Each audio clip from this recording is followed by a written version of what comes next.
Okay so let's see what is the देख सब कोई अवेकनिंग हो रही है, कोई जागृति आपसे आपकी हो रही है और आप उसको देख नहीं पा रहे हैं।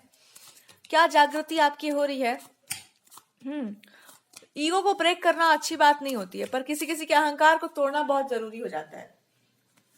अहंकार को तोड़ने का मतलब ये है कि अगर कोई इंसान आपको जानबूझ करके इमोशनली टॉर्चर में डाल रहा है या ह्यूमिलिएशन में डाल रहा है या बार बार आपको ऐसे टेस्ट किया जा रहा है जैसे कि यू जस्ट फील लाइक कि ये क्यों हो रहा है मेरे साथ, तो आपको ये बहुत ही ब्लंटली बोलने का जरूरत है कि पकड़ने का तो हम कॉलर भी पकड़ सकते हैं पकड़ने के लिए तो कोई बहुत बड़ा बात नहीं है, पर हम यहाँ पर जो है सम्मान दे रहे थे बिकॉज ऑफ मतलब आपको ये बताया जा रहा है कि आपका क्रोध इस तरह का होगा। ये पकड़ने के लिए तो हम बहुत बढ़िया से आपको समझा सकते हैं कि आप क्या कर रहे हैं मेरे साथ, पर मैं इसलिए ये सब सुन रही हूँ देखो बिकॉज मैं चाहती हूँ कि ना मैं इसको अपने हाथों से बिगाड़ू, अपने हाथों से चीजों को खराब करूं और उसके बाद मैं बनाऊं।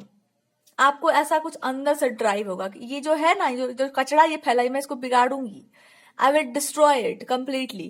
बिकॉज ये इंसान जो करना चाह रहा है ये ऐसा है कि टूटी हुई इमारत के ऊपर थोड़ा सा सीमेंट डाल के और पेंट करके खड़ा कर दो कि हाँ हाँ सब बढ़िया है, सब ठीक चल रहा है, सब बढ़िया चल रहा है। आप ये बता रहे हैं कि आप ही जब गलत हैं तो आप क्या इमारत पेंट करवाएंगे?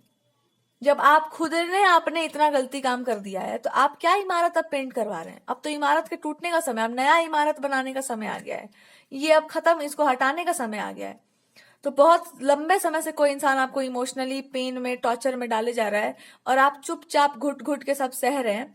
इसलिए नहीं सह रहे हैं कि आपको किससे प्रॉब्लम है या डर है, आप इसलिए सह रहे हैं बिकॉज आपको लगता है कि इंसान के साथ कुछ प्रॉब्लम है और अब ये इंसान को लग रहा है कि ये सब ये कर देते हैं अगर, तो सारी चीजें वैसे भी ठीक हो जा रही हैं। पर आपको ये बोलना है ना कि ये चीजें ठीक नहीं होंगी, इनको ठीक अभी करना पड़ेगा, बाद में नहीं होगा ये, इसको अभी इसी समय करना पड़ेगा बिकॉज ये पूरा खराब है, कोर से गलत है। बाई कोर जिसको कहते हैं ना, वो वहां से गलत है। तो ये इंसान कुछ व्यवस्थाओं को अपने हिसाब से ठीक करना चाहते हैं और आपको भगवान जी कह रहे हैं कि तुम इसको अपने हिसाब से ठीक करो। छोड़ दो उस इंसान को, छोड़ दो क्या कर रहा है क्या नहीं कर रहा, हटाओ उसका बात। तुमको अगर ये चीज खराब लग रहा है ना, तुम इसको अपने हिसाब से ठीक करो। जब आप अपने हिसाब से सब कुछ खराब करके फिर से नया स्टैब्लिश करोगे तो आपको एक बात समझ में आ जाएगी कि आपको अपना काम करने के लिए वास्तव में जरूरत किसी का नहीं है और आपको एक अप्रोच लेकर चलना पड़ेगा। एक ईगो आपको होना चाहिए, यू आर अ फेमिनिन। एक फेमिनिन अप्रोच रखो, अपना फीमेल वाला अप्रोच रखो और एक डायरेक्ट अप्रोच भी रखो कि किसी चीज को तोड़ करके ब्रेक करके फिर से बनाना पड़ रहा है, आई विल डू दैट, मेरे पास है वो पोटेंशियल। उस पोटेंशियल को स्वीकारो और काम पर लग जाओ। कौन क्या कर रहा है, क्यों कर रहा है, कैसे कर रहा है, अब आपको उससे कोई मतलब नहीं रखना है, आपको अपने काम पर रहना है। That is my work and I will do it. आपको देख लिया हमने, आपको कितना आप काम कर पा रहे हो, आप क्या ये आंखों का जो धोखा चल रहा है ये हम सब देख रहे हैं। So you have to do this work by your own efforts. अपने एफर्ट से आपको किसी चीज को अच्छे से क्रिएट करना होगा। And what is that?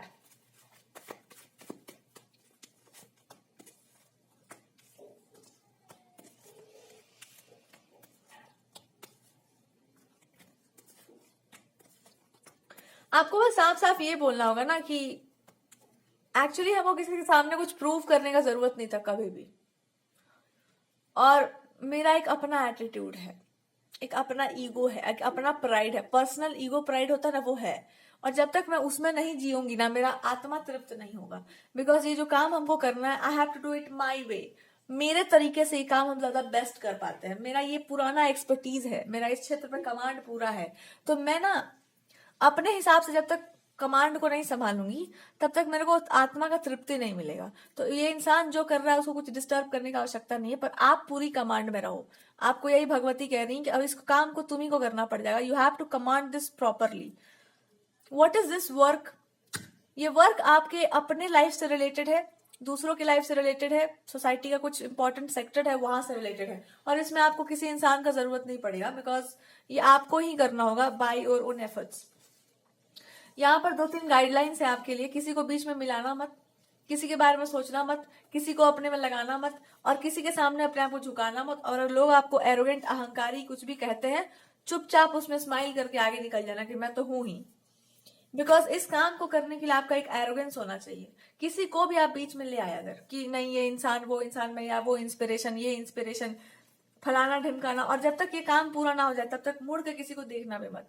Just keep doing whatever you are doing और पूरा नहीं हो जाए, you just have to focus completely on one direction, एक डायरेक्शन में पूरा फोकस करके आपको आगे चलना है। एंड वो क्या डायरेक्शन होगा, कोई भी चीज आपको डिगा ना पाए। खुद को और किसी और चीज के प्रति आपका जो भी कमिटमेंट है उसको आपको प्रूव करना है।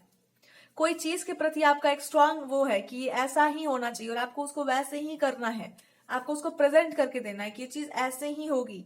चाहे वो आपके पार्टनर हो, रिलेशनशिप हो, कुछ भी हो, आपका एक नया अप्रोच है या कुछ ऐसा अप्रोच है जिसमें अगर उस तरह से काम हुआ तो आपका काम भी हो जाएगा और कुछ डिस्टर्ब भी नहीं होगा। सो आपको बस यही गॉडेसेस बता रही हैं कि जब आप खुद केपेबल हो तो आप अपने हाथ पे लगाम लो एंड जस्ट सी कि आप यहाँ पर क्या कर सकती हो। और बहुत किसी को भी इंक्लूड करने का जरूरत नहीं किसी भी काम में। हाँ, विघ्न आता है, कलेश आता है, तो जो विघ्न कलेश आएगा उसको माफ करने का भी जरूरत नहीं है, ठीक है। हर चीज के पीछे तो नहीं पड़ा जाता है, लेकिन अगर उस चीज की दुर्दशा हो रही है ना तो उसको फिर मना नहीं करते। दुर्दशा होने दो लोगों की अगर हो रही है तो। अगर आप इस काम का बीड़ा उठा लेते हैं तो माँ स्वयं आपके पक्ष में होंगी और वो आपको गाइड करेंगी।